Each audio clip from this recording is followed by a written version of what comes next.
ng'asituka okwolekera akatuuti ka paalamenti ebadde ekubyeko obugule, omubaka wa Kawempe North Erias Luyimbaazi Nalukoola agenze bamukubira emizira so ng'abalala bwe bamukuba olube. When opportunity appears, we should make an amendment in the Electoral Commission Act to ensure that the Electoral Commission is in command of all constables,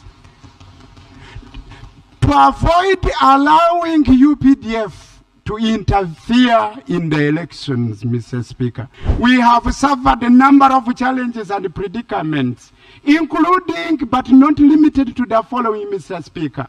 Museveni akola ebintu bingi nnyo ng'ayagala abantu tuning out, bave mu byobufuzi, becoming disappointed, becoming sad, heartbroken, apathy, basaleko, then becoming indifferent, nga tebafaayo.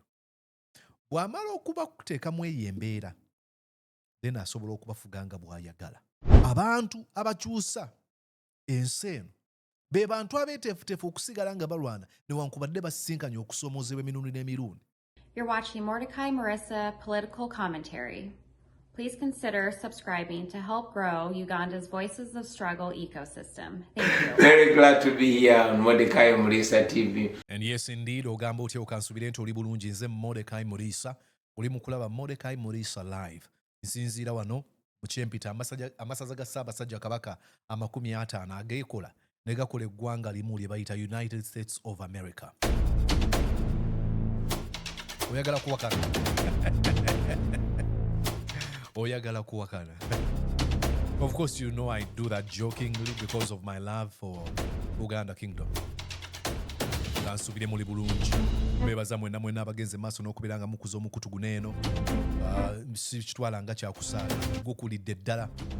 Mbanne basebwe nti ngenda okuzuuka ntuweze 5. Ntateka tuli 1,000 target yaffe yakweza abantu 15,000 omwezi guno nga tegunaba kubeeranga guggwako. Okuddayo ku eri mission yaffe gitwali mujjukira channel gye babba yalina abantu 200,000. Tugenda kuddamu tugizimba twolekera kalulu. Ngezaako kukola wano. Ngezaako okuleeta amaloboozi agali coherent and cohesive, reason and logic, rational thinking. Mu conversations ze community jengezaako okuzimba waneeno. Tugezeeko okuliziganya twawukane.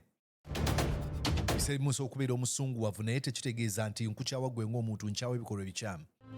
So osanga bino nga birimu omulama subscribinga ate oyite n'emikwano gyo bagambe nti waliwo omukutu omulungi gwe ndowooza gwe mwandibadde mu subscribingako basubscribing. Teeka endowooza ku bino byonna olabye binaaba nkubaganyizaako ebirowoozo waneeno ate kopi nga link ogiteeke buli wamu obisanga mu mulamu. Otabisanga mu mulamu antera okugamba oli wadde mbokola bwoti n'oyitawo. Sikiinaako buzibu tusigenda kunyiga ngambe Mulisa lwaki abantu. Come on. Anyways, olwaleero tugenda kutunuulira maiden speech ya Honourable Erias Luyimbaazi Nalukoola. Speech yasoose okuwanga ayingidde Parliament. Tugenda okubeera nga tutunuulira then nja kuwa ebirowoozo byange era mbadde nkusaba ompaakadde mpa eddakiika nga ziizo owulirize ki kye ngenda okugamba kweno ensonga. Alright?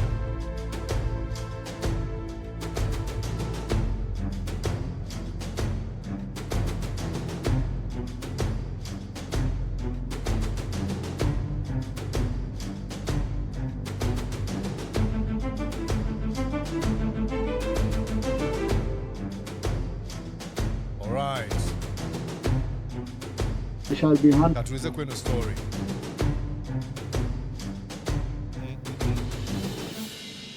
Alright, katuweze kweno story. Immediately after the budgeting process so that we have enough time. Ng'asituka okwolekera akatuuti ka paalamenti ebadde ekubyeko obugule, omubaka wa Kawempe North Erias Luyimbaazi Nalukoola agenze bamukubira emizira so ng'abalala bwe bamukuba olube. Please, Honourable, you're protected. It's a maiden speech. Kuno kwe kubadde okwogera kw'okubereberye era ng'akuguddewo n'okujjukiza paalamenti tanuulu mwe yayita okutuuka w'atuuse mu kalulu akalimu okufa n'okuwona ng'amagye ga UPDF gakeddiza. My election, Mr. Speaker, was decorated by brutality from the members of armed forces. And indeed, the Electoral Commission, every time we are used to approach it, it could lament helplessly. And the chairman of the Electoral Commission, Mr. Speaker, made a request to me that when opportunity appears, we should make an amendment in the Electoral Commission Act to ensure that the Electoral Commission is in command of all constables. I think there's that's why I wanted to look at this speech, and I'll tell you a major reason later, is because of what he says on his first session. Nti nagenda okulondebwa enteekateeka zonna zonna mwe nayita okulondebwa zaali zijjudde okumenya amateeka, okutukuba, okutuwamba, okututulugunya. Bwe twagendanga mu kakiiko k'ebyokulonda nga katugamba nti tuyinza kubaako kye tukola kino bwe kiti lamenti nga boogera boogezi tebalina kye basobola kukola. Bino byonna byonna ebyogerwa bigenda mu Hansard. Ebiwandiiko ebitongole eby'ebigambo ebyogerwa bino bigenda ku record. Ngenda kukubulira lwaki ndi musanyufu lwaki nkyakola. To avoid allowing UPDF to interfere in the elections, Mr. Speaker. Ono ayanjudde ensonga ezirudde nga ziruma abantu baakiikirira ezimaze ebbanga nga teziwulirwa okuva omuntu gwe yaddira Mbigere Muhammad Sseggirinya okuba ng'azuuzumba n'ebizibu ebitali bimu ebitaamusobozesa kuzituusa mu Paalamenti. We have water shortage in Kawempe North constituency. We have inadequate health facilities. We have only one medical facility, that is at Komamboga. But its facilities are inadequate as compared to the corresponding growing population in Kawempe North constituency. Omumyuka wa Speaker Thomas Tayebwa ono amusaze ekirimi n'amulagira okudda ku mulamwa kubanga ensonga z'abadde aleeta ate zirina awalala we zirina okuteesebwako. You stood up on a matter of national importance, and number two, it ended up becoming a statement. So, and a member, we don't have in our rules a provision for a member to make. You know, one thing I don't like about these people is the veneer of leadership they want to portray. Like, there's nothing. If you listen to him, for example, if someone landed from Mars or from USA, let me say, now Liza ono musajja nga ayogera ayinza ogamba omusajja ye reasonable, deputy speaker agezaako kulaba ebintu nga bigobererwa. But they can only do this. They are cowards. They can only do this. They are able to ensure that rules and procedures are respected only when they benefit them. The moment there are questions or their founders are questions, he violates every rule and every procedure. This is the problem I have with these people. Even when I see them, even when they do the right thing, I only wait for them. Because usually leadership is not tested when everything is going right for you. It is when you face adversity. I don't know if it is Abraham Lincoln. Nearly all men can stand adversity. But if you want to test a man's character, give him power. Nearly all men can stand adversity. But if you want to test a man's character, give him power. If you really want to see whether these folks I'm trying to relate, if you want to see whether these folks really care about rules and procedures, try to ask them when what you're trying to do is actually wrong. No, it's not wrong, but when you're trying to do the right thing that they presume to be wrong. They will immediately kick all rules and procedures. It doesn't need to be wrong. It is just their thinking. Or probably it is exposing their decadency, their lies, and their charlatanic way of leadership. They immediately suspend reason, logic, rules, and procedure. Statement apart from a statement of personal explanation under Rule 55. So when you look at Rule 52 to Rule 55. Nalukoola akazindaala akabakidde buto n'ayanja ensonga y'abasibe b'ekibiina ki Nuupu abakyakuumibwa mu makomero olw'okusalawo kwa kkooti y'amagye. Ensi yonna gy'emanyi obulungi nti kkooti ginnaayo ensukkulumu yasazaamu emirimu gyayo n'obuyinza. A number of my supporters and voters from NUP are being persecuted, are being looked for by those in government, police. They are being persecuted, Mr. Speaker. Something must be done. To be sincere, we must practice tolerance in our politics. Amutegeezezza nti etuukidde na mu kaseera kennyini nga buli omu ayagala okumanya ebigenda mu maaso ku yo, era ng'olwaleero minisita w'ebyamateeka abadde ateekeddwa okubaako by'ajoogerako naddala ku fayiro ezikandaaliridde okuweerezebwa mu kkooti eza bulijjo. Government chief whip, what you do. Well, that is his first. I'll have to post this. My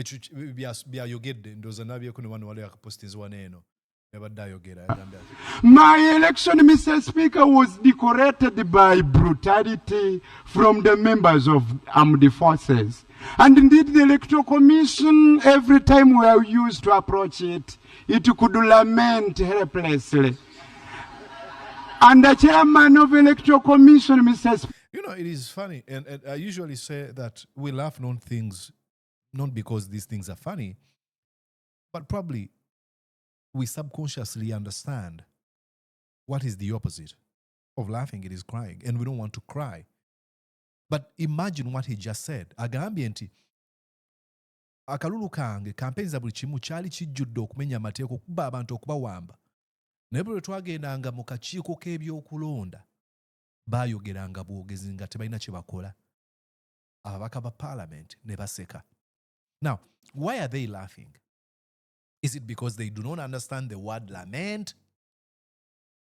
Are they like you can ask yourself, why are these people laughing? Is anything funny? But probably because they don't want to cry. But what he's trying to say, what he's trying to raise is a point that needs maximum attention, that would trigger curiosity. Why were they doing this? Should we now consider it a gone case because now we have a member of parliament? Was his victory and just compensation for what happened? Was victory the compensation of the lawlessness that we saw? You'd think that some folks who are close to folks in the military would be like, okay, we need to interrogate this. But they just laugh. Speaker made a request to me that when opportunity appears, we should make an amendment in the Electoral Commission Act to ensure that the Electoral Commission is in command of all constables.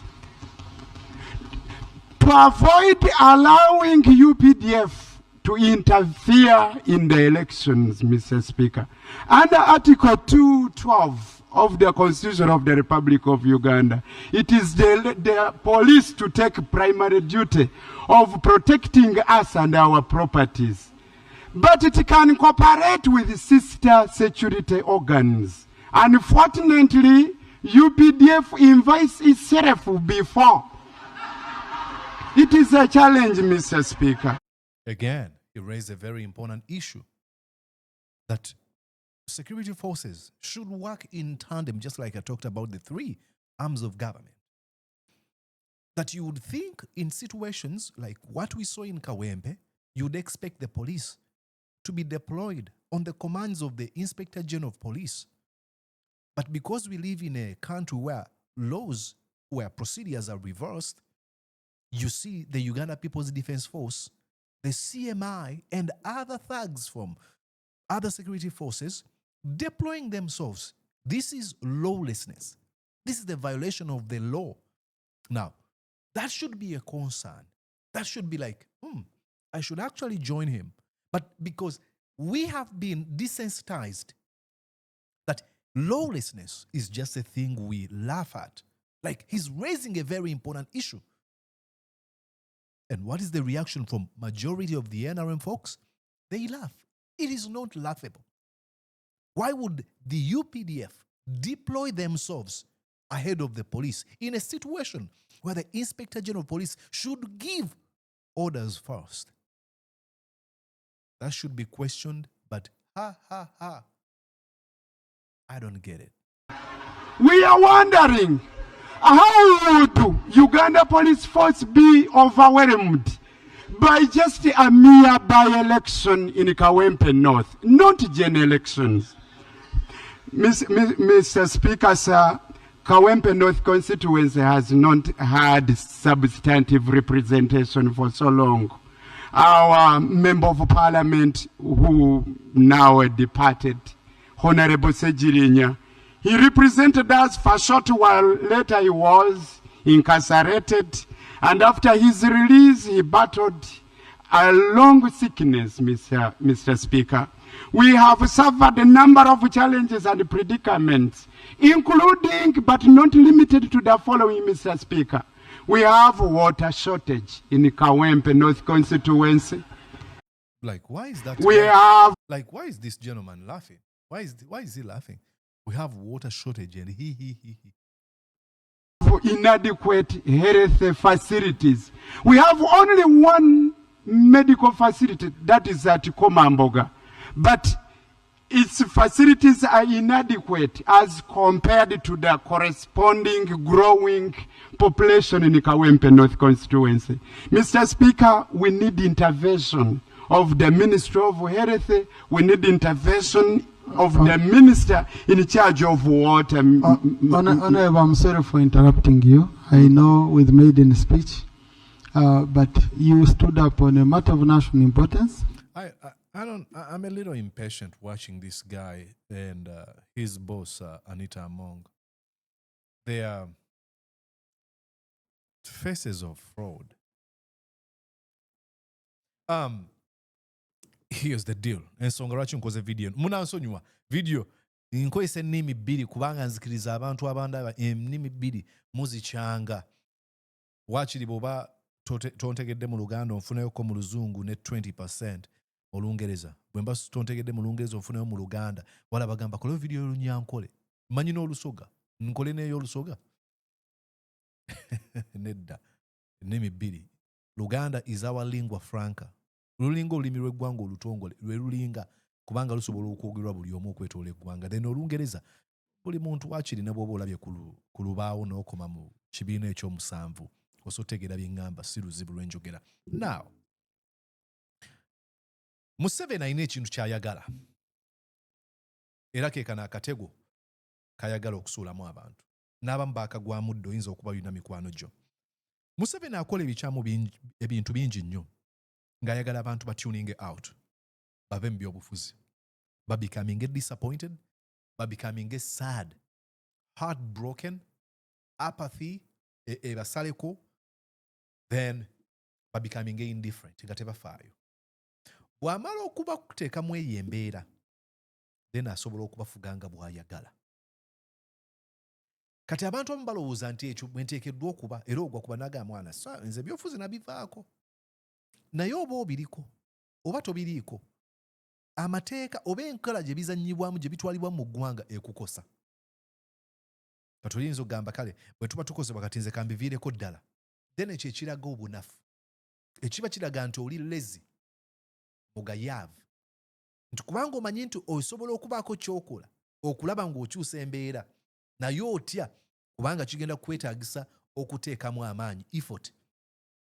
Kati gw'ogamba kambeere passive consumer of the politics. Then you convince yourself here that, oh, I'm not concerned. But you're concerned when you go to the nearby store or edduuka okugula sukaali ng'ebadde kiro ebadde y'$3,500 bagitunda $4,000 ngoze na $3,500. Bagamba bw'oba tolina $4,000 titugenda kugikuguza. Nga weeks 2 emabega ababaka babawadde ensimbi ne bagamba tukkirize omusajja ono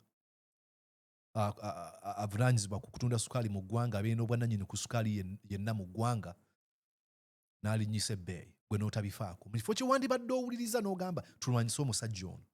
Now, ebyobufuzi kubanga buli kaseera abantu abamu batya okuluzinga fear for loss agamba sijja bibi neddi lw'onaamanya lw'onaawangula ne lw'onaafiirwa lwaki ofuna anticipatory giving up mu maaso you anticipate loss already ntonnaba nagezaako okulwa n'ogamba nze mpanise you should be able to try. Museveni ayagala otuning out kubanga bw'otuning out togenda kucommittinga suicide togenda kwetta ogenda kusigalawo kati bw'osigalawo osigala okozesa oba olwangalira mu economy gy'afuga bw'atyo bw'asobola okufuga you perpetuate and consolidate his regime. Abamu ku bantu benjogedde nabo tebalina ssuubi mu parliament bagiyita rubber stamp nga bwe yagiyita talk show ekyo nno nzikiriza kituufu kirina obutuufu bwakyo to a certain extent. But then the other thing that we cannot ignore are these voices that randomly pop up and they remind us of who we are and what we ought to look like. Like when a member of parliament Ngono Luyimbaazi Nalukoola bw'ayimirira ku floor ya parliament byayogedde biba bigenze mu Hansard. It is a voice of reason. Ebeeranga a breath of fresh air. N'olira noga akugamba nti newankubadde nnyina obuwanguzi buno naye tuteekeddwa okuddayo tukyalire bwe nabutuukako. Eyo enkola nkyamu. Tuteekeddwa okusigala nga tulwana. Tetuteekeddwa kugamba nti banne kati mpanise ndi munafu. Nedda. Abantu abakyusa ensi eno be bantu abeeteefuteefu okusigala nga balwana newankubadde basisinkanye okusoomoozebwa emirundi n'emirundi. Bwe twali mu budde obwali bugenda okuweza emyaka 40 mu America n'okwetoola enkulungo y'ensi abaddugavu. Mulimu abamu ku baddugavu abagamba nze nazaalibwa kubeera muddu. Nga batuuse n'okubakonvinsinga nti mu Bayibuli eyo gye basoma mbu omuddugavu alina kubeera muddu nga bazannyidde ku mutwe. Naye mu bo mwalimu abantu abamanyi nti bagenda kusigala nga balwana. Okulwana okwo kwatwala emyaka n'emyaka egisukka mu 100, mu 200, mu 3. Naye abaafa nga balwana baalekeranga olutalo abaana baabwe. Bano abaana ne balekera abazzukulu. Olutalo ne lutambula okutuusa olwaleero. Ntera nnyo okubagamba tinyina ekifo kye mpangaaliramu wano eno mu America. Good neighborhood. Si abagagga n'ekifo kirungi. Wano wendi apartment yange eri wano eno ku kkubo. Bwe mbikulabye n'eddirisa emmotoka yange epaakinze wali wansi. Eno apartment complex kwendi tekuli muddugavu. Mu neighborhood mwe mpangalira ndowooza baddugavu mbalanga 2 bokka. Ebyo byali tebisoboka kutuukirira singa tewaliwo bantu balwana. Kubanga mu bufuzi buli eri obw'okulwanyisa obuddu mulimu abaddugavu abaali bawanika nga balowooza nti bateekeddwa okubeera baddu mu ggwanga. Era abamu ku bo beeyitanga na free. I was born a free man. Ng'omuzungu yabawaako eddembe erimu kasita abanga asobola okubeera n'akataka ke n'ateekako ennyumba n'afuna n'obusente oba n'obumotoka bw'atyo. Kwa kyakulabirako njoga ku biseera ng'essa singa waliwo emmotoka mu biseera ne tutandika mu biseera nga tewalina mmotoka. Abamu ne balowooza nti nsobola okubeera bwenti ne beeyita na free naye nga freedom gye boogerako is a facade. Era wajjanga baneena abaali abazuukufu nga bagamba tolina ddembe ly'olina bakuzanyira ku mutwe. Bw'oba olina eddembe weesimbewo ku ntebe y'obukulembeze bw'eggwanga. Bw'oba olina eddembe genda owangalire mu neighborhood tukulabe. Ne balwana. Kye kimu naawe ali eyo. Gw'okulowooza nti kambyesonyiwa. Ngenda kukikkaatiriza buli kaseera nze ndi wa people power. Naye teweetaaga kubeera wa people power kuyimirira ku mazima na bwenkanya na butuufu bwa nsonga. Lwanyisa obulyako buli bw'enguzi n'obukenuzi mu kkoona gy'olimu. Tobeera skeptical, tobeera cynical, tobeera mistrustful olw'abantu bye bakola, ebikyamu bye bakola. Gwe kola ekituufu. Luyimbaazi byayogedde akoze ekituufu. Mu parliament efugibwa mwami Museveni. Waliwo abaana ababadde ku TV nga balaba. Abaatutte ebyo. Bateeke ku TV.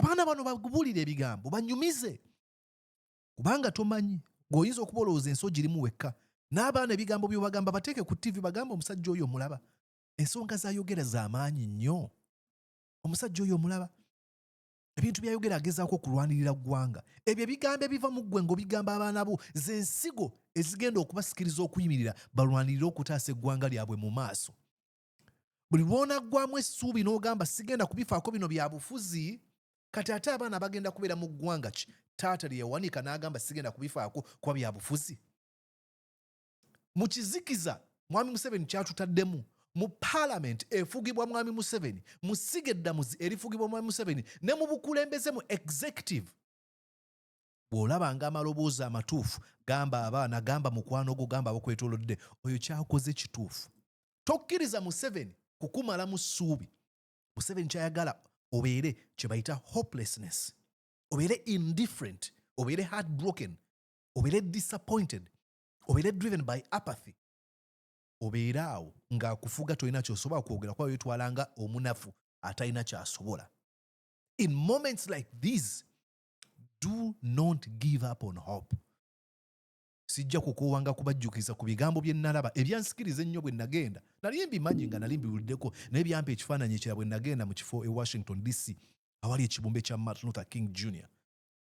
ng'azinze emikono bw'ati ku ludda wano ku kibumbe kyo waliwo ebigambo nti out of a mountain of despair a stone of hope mu lusozi obwaguuga obw'okumenyeka ejjinja ery'essuubi ejjinja ery'essuubi lyetuteekeddwa okwekwatako tugambe newankubadde tufugiddwa mu bumbula ne tukyakkiriza nti lino essuubi ettono omuntu omu ajja kufuna kye tuyita epiphany sudden realization azuukuka agambe n'ekyenkola kikyamu mu kubba kuno mulimu abantu abajja okwekuba mu mutima ategere nti byakola bikosa ebiseera by'eggwanga eryo lyalimu eby'omu maaso kiba kitegeeza akosa abaana be kiba kitegeeza akosa abazzukulu tuteekeddwa okusigala nga twogera kubanga abantu abamu bazannyiddwa nnyo ku mitwe nga tebamanyi kituufu bw'onaasirika bali kizuula ddi kyembadde njagala okutunulira mu speech ya Luyimbaazi Nalukoola ki ky'olowooza mu bino byonna